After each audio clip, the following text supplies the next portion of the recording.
Tensions are high in the Middle East, where fears of an expanding regional war are growing. A week after Israel killed a top Hamas leader in Iran and 2 Hezbollah commanders. For more, we go to retired General Frank McKenzie, who was the former commander of U.S. forces in the Middle East. Good to have you back. Good to be here, Margaret.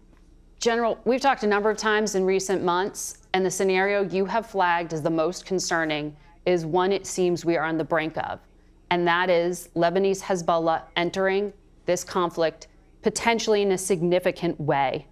How do you characterize where we are right now? Margaret, I think we are hours, maybe days, not weeks away from Lebanese Hezbollah entering this fight. And that's always been the big variable. They are the largest non-state military entity in the world, a parasite on Lebanon, but they have tens and tens of thousands of highly accurate rockets and missiles, and they can challenge Israel in a way that Iran, and the Houthis for that matter, are unable to do so because of their geographic proximity, because of the number of weapons that they have. And that's very concerning. I've thought all along the most dangerous turn in events would be if they chose to enter at scale. Now, Hassan Nasrallah, the leader of Lebanese Hezbollah, has got to make a very strategic decision on this because he will be open to a withering Israeli counterattack should he choose to enter at great scale. And what would great scale be? Don't know. I would say if he chooses to attack Israeli population centers. I would say if significant casualties are caused by a Hezbollah attack, that will bring the IDF back in with great force. And he recognizes that. And the last point I just make is Hassan Nasrallah and Lebanese Hezbollah are perhaps weaker in Lebanon now than they've been in many years because of the destruction of the economy, the fact that the country's in governmental gridlock, lots of problems in Lebanon that he has to think about before he chooses to fight Israel toe-to-toe. And that certainly is something the diplomats who are trying to cool things off are very aware of. Your successor, CENTCOM Commander General Kurilla, was twice in Israel this past week. We know the United States has sent F-22 jets to the region. What do you expect the scope of U.S. involvement to be? I think we saw a taste of that last April in Iran's 13 April attack on Israel, which was not a successful attack. And it was not successful for several reasons, one of which was Israeli competence. The second was U.S. assistance and some assistance from other nations in the region. All of those things militated to blunt and really turn aside the Iranian attack. I think that General Kurilla will probably strive to reproduce those same capabilities, that same approach this time. It will be a significantly harder task, though, again, if Lebanese Hezbollah chooses to enter, because now you face a multi-axis attack.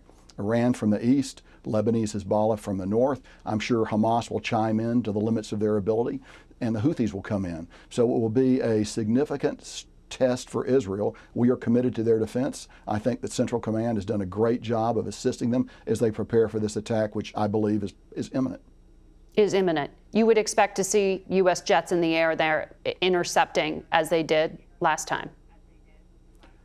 I think we would see the same model that was used last time. Now, here's the thing. The Iranians and Lebanese Hezbollah have had the opportunity to study that template. I'm sure they'll try to make some adjustments that will make it more difficult. On the other hand, we too are an adaptive learning organization, so we'll be looking at our tactics. And we've got very good commanders who can fight an air battle, and it will be an air battle that's going to be fought. And I think we can be very successful here.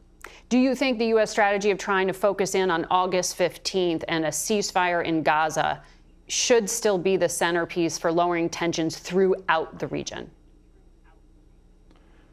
Certainly, we should try to get to some post-conflict state in Gaza. That's an objective that needs to be there regardless of whatever else is going on in the region. I'm not certain, though, that the current Iranian efforts against Israel are directly related to what's going on in Gaza. The Iranians, fundamental to Iranian philosophy of life is destruction of the state of Israel. We should take them at their word on this.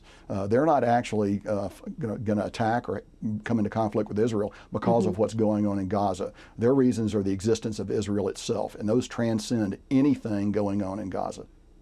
Sir, before I let you go, August 15th is the anniversary of the Taliban seizing control of Afghanistan a few years ago. I wonder what you think about U.S. security currently. Well, I think about it a lot, Margaret, and 3-year zone, our ability to see inside Afghanistan is quite limited.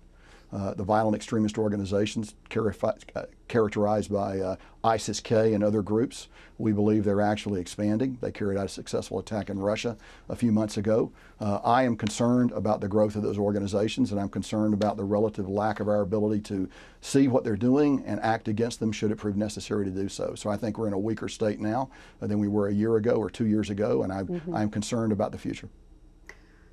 General, always good to talk to you. And we'll all be on edge, as you said, for the coming days. Thank you.